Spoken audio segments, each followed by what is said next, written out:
right, so I was walking down the street and I heard a screaming sound, like this cacophony of screams, and I looked over and there were just a bunch of children playing, and I was like, wow, I guess I forgot what happiness sounds like.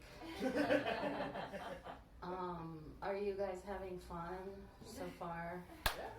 Okay, cool. My cat died. She lived between 15 and 17 years, and we got her ashes back, and my mom wanted to sprinkle her in the woods, but I just wanted to sprinkle her in my coffee so we could spend the day together. And then at the end of the day, I would either pee or poop her out. I'm not really sure how ashes work or how the digestive system works. What's next for me? Should I get married, or I actually am. You guys proud of me, or? And just so you know, it's to a human man, and not a plant, which is less celebrated. And my mom was worried that I would end up in a poly marriage with my sister and my cat, but then my cat died, so my sister and my cat's ghost. But it's been pretty amazing because, it's reciprocal.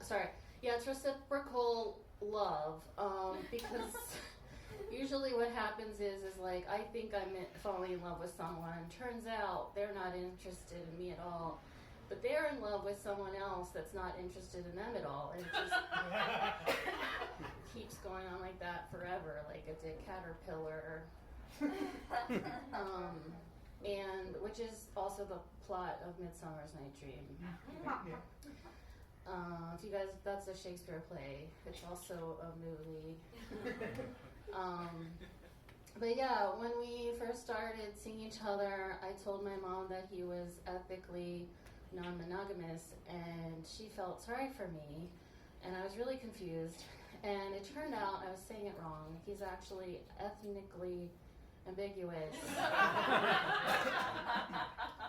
But he is 25% black, because I got him off the black market.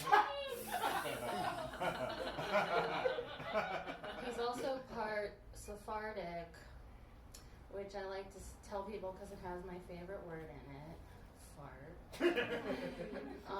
So yeah, he's part black, he's part Jewish, and his grandfather was also part black and part Jewish. And you guys know what Hitler said to his grandfather? He was like, get to the back of the oven. Yeah!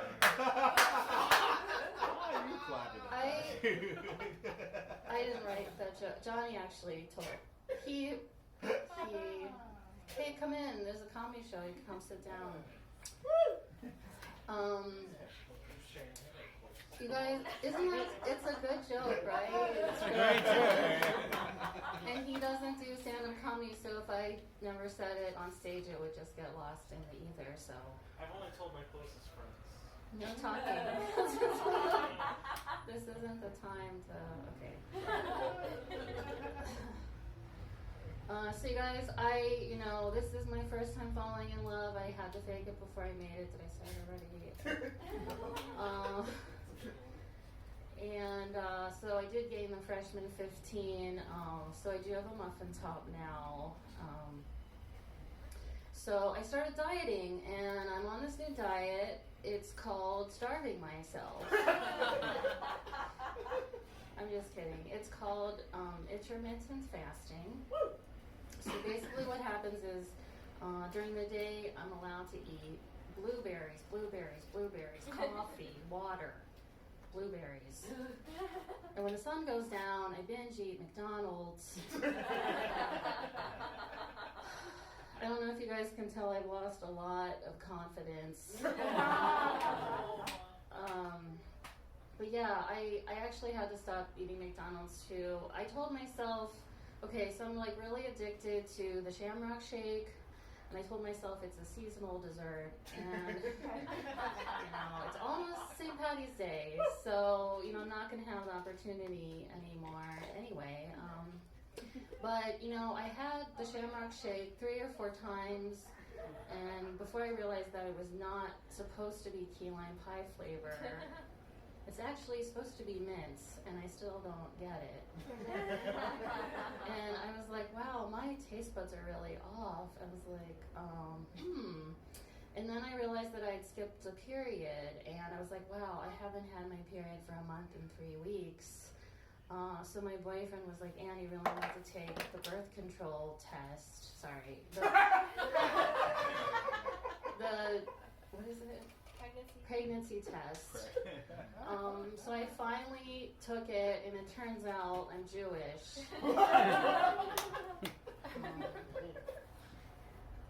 yeah. And you guys, okay, my mom's here, but it's fine. I'm still gonna say this next thing. So, I'm pretty kinky, especially when I'm tired. There's this thing that I like to do where I just lay there and I let the guys do all the work. And I pretend like I'm a dead body. But like, what's it called when the dead body is the one that wants it? Sleepia, what? A combination of narcolepsy and necrophilia.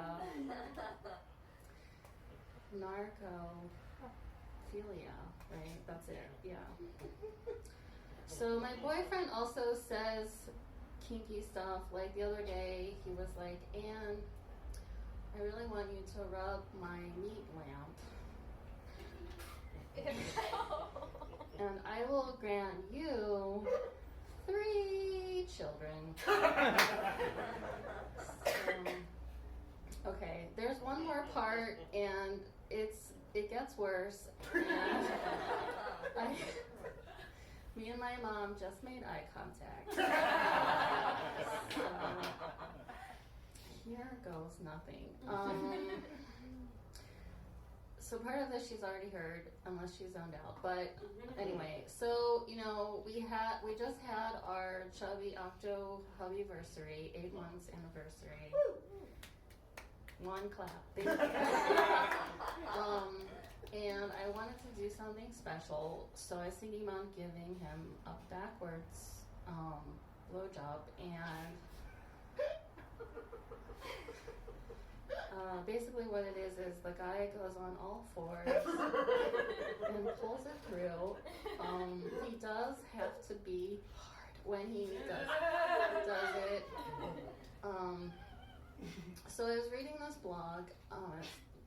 It's called Bad Girls Blog, and it gives you instructions on giving the perfect blowjob. And okay, I was like, okay, so it's like step one, kiss the tip. Okay, great place to start. Step 2, grab the shaft and the base. Okay, great. Step 3, break it apart and see what kind of candy comes out. I was thinking maybe Pez, because it's the same length of a Pez dispenser. But the thing is like, does a square peg fit into a round hole? The Pez could be pea flavored.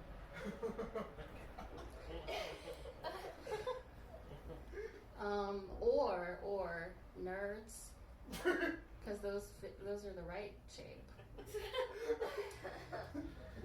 Because like it's a candy dispenser for the nerds. So my friend who is a lesbian, and I don't know if that's important, that part of it's important for what I'm going to say, but she told me that nerds are great if you're going to be back there anyway for the backwards blowjob. Because you can just pop some in the butt.